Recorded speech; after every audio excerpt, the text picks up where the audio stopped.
درجات. وقال رسول الله صلى الله عليه وآله وسلم: اغدو عالما أو متعلما أو مستمعا أو محبا ولا تكن خامس. لا يخفى عليكم أن للعلم فضيلة وقيمة الناس بحسب العلم، كما قال رسول الله صلى الله عليه وآله وسلم: أكثر الناس قيمة أكثرهم علما، وأقل الناس قيمة أقلهم علما. معيار الإنسان وكرامة الإنسان ليس الأموال وليس العشيرة وليس صاحب الكراسي، بل كرامة الإنسان بحسب العلم، كما قال أمير المؤمنين عليه السلام: قيمة كل امرئ ما يحسنه.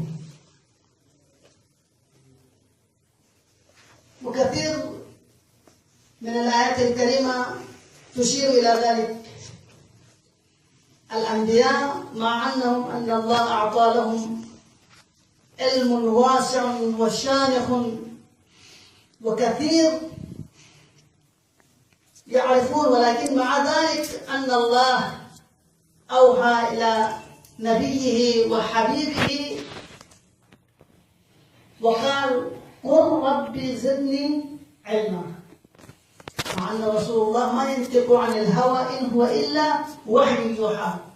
كل كلام الرسول هو كلام الله تبارك وتعالى، ولكن يعني معناه أنه يعرف كل شيء. مع ذلك أن الله يطالب من النبي أن يدعو للعلم، يعني ليس للعلم انتهاء. وأيضا أن موسى سلام الله عليه هو من أولي العزم. الأنبياء هو الذي صاحب أولي العزم. وأيضا حسب الآية الشريفة له شرح الصدر.